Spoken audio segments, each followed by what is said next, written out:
All right, I got you. I got you. Do you want our combo? Hey!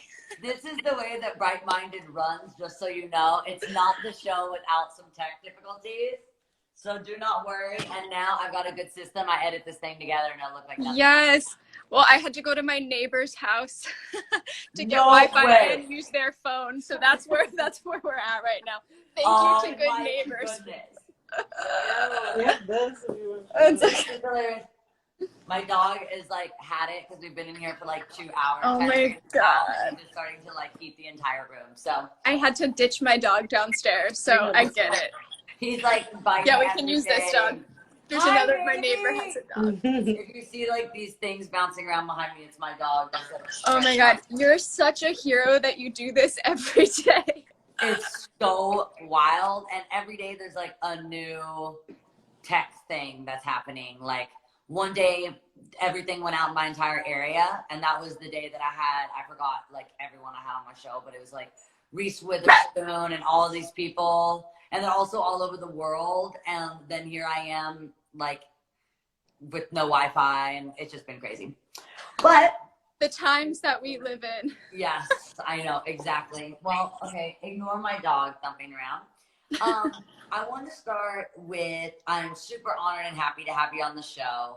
I want to start talking about it's actually perfect. I want to talk about challenges. I want to start talking about the challenges and setbacks of attempting to live zero waste lifestyle in the midst of COVID-19. You and I were DMing last night about some of the struggles. I think you're in New York.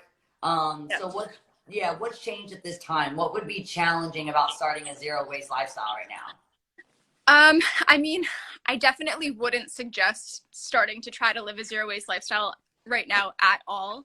I've definitely had to sacrifice a lot of my values in preparation for COVID.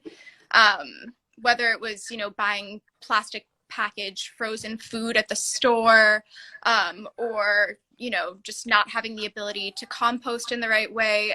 But I do think that there are ways that people can start reducing their waste right now, whether it's like trying a new DIY thing. So learning how to make your own toothpaste, or learning how to make your own deodorant, or some people that I know are starting to sprout. So there are ways that you can like try out new sustainable habits right now. But going zero waste right now, I think would be a disservice to yourself. And I think the most important thing that we should all prioritize is just staying inside, staying healthy, and staying clean. I agree. And you especially don't want to start something in a time where this isn't something that's going to just be an easy lifestyle change. There are so many little wasteful things that we do every day that we don't think about. We can obviously think about the obvious. It's very obvious to think about our chips and drinks, and that's very obvious, but it's the little things. And right now we kind of have enough stress and anxiety. So I think anything that'll, and kind of add any stress into your life. But like you're saying, there's little things you can do. You have a lot of time to research. So when you do have the time, you'll be more prepared. You'll be able to kind of like have your steps. So you can do a lot of research right now. What are ways that you can still be minimal and resourceful at this time, since a lot of us will be dependent on whether it's deliveries or ordering things online, trying to avoid going out into the stores? I know online orders and shipments are one of the biggest issues. How do you minimize that impact? What are creative ways to, recycle or reuse the packaging that we're consuming right now? So something that I'm making sure that I'm doing is separating all of my recycling really well, so that after we're all able to go outside, I'm able to recycle in a way where I know it has the best chance of actually being recycled. What is with that? We were talking it's about crazy. that last night. Like, how do you do that? How do you make sure you're recycling when you think you're doing the right thing is actually going to the right places and truly being recycled?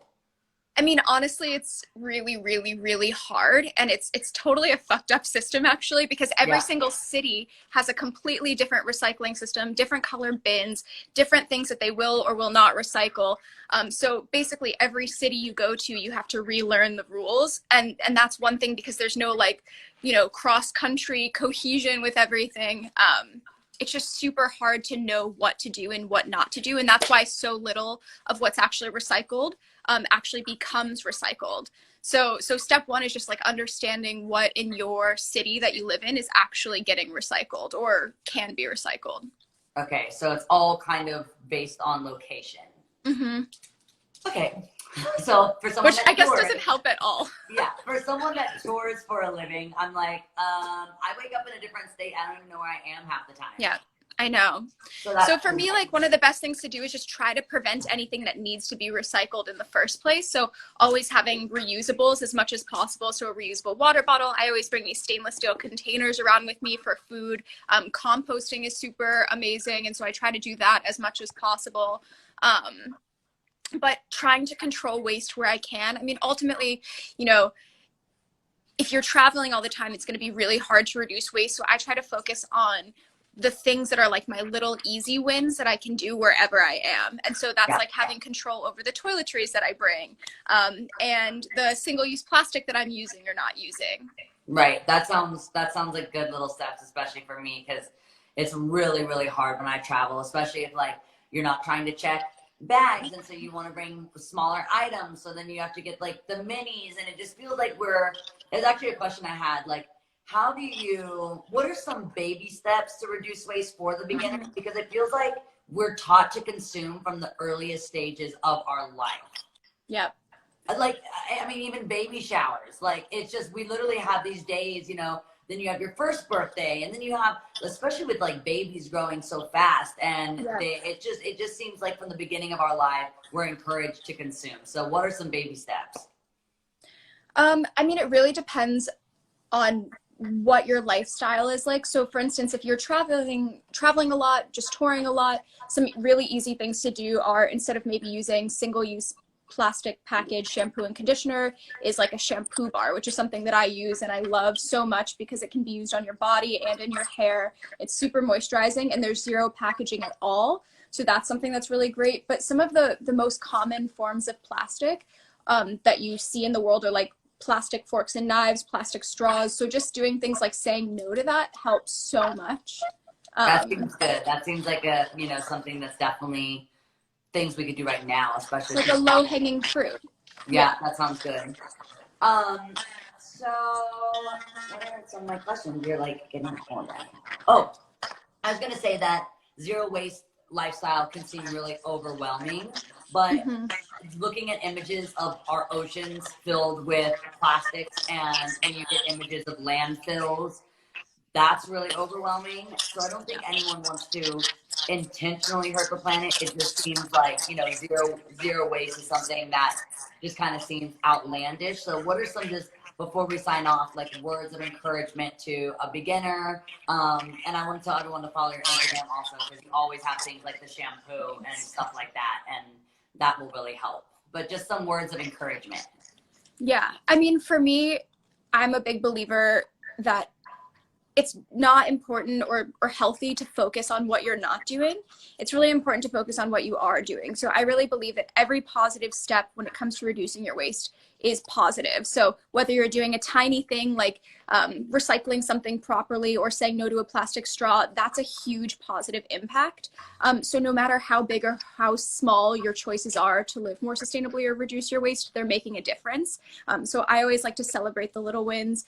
Just try to be really positive and not down on yourself for not being perfect. I think we live in a world where we're surrounded by sadness and catastrophe and anger, and it makes you feel like paralyzed. And, I want to live in a world where I feel like I can take personal responsibility for my actions and that I have control over what I'm doing from a day-to-day basis, and that those actions are doing something positive. So I like to focus on what I can do every single day to align with my values of long-term sustainability and just have a positive impact on the planet. I love that so much. Thank you so much for being on Bright Minded.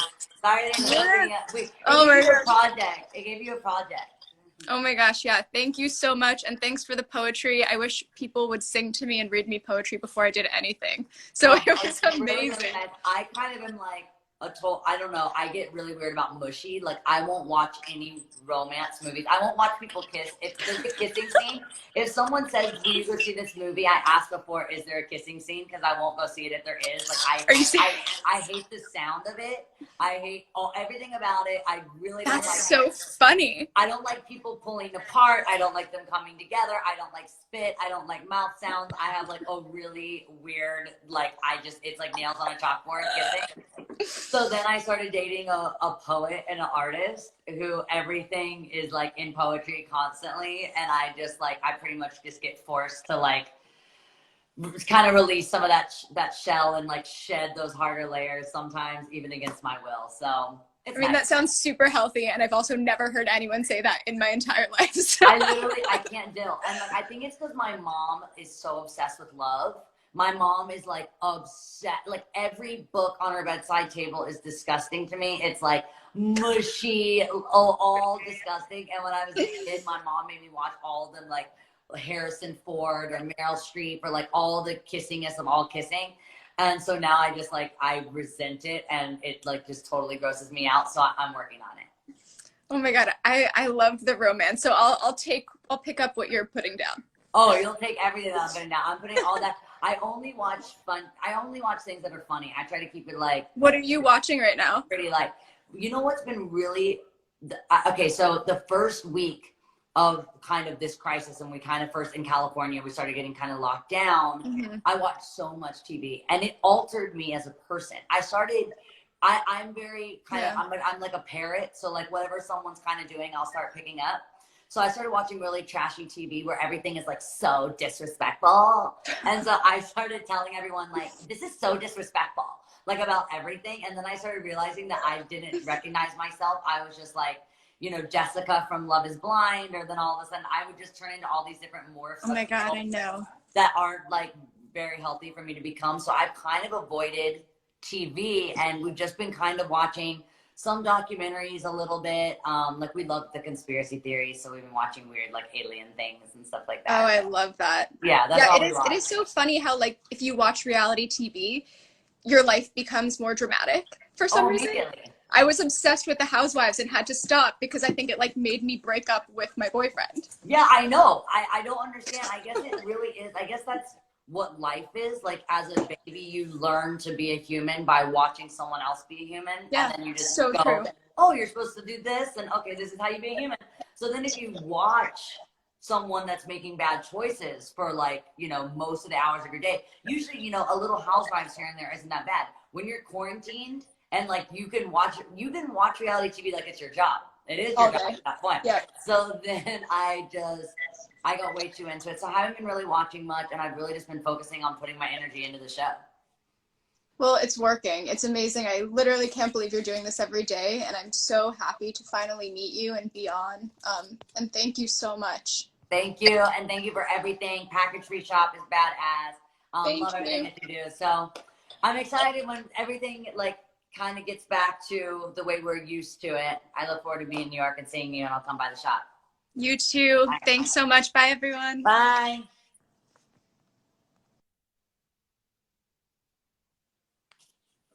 All right. Thank you guys so much for watching Bright Minded.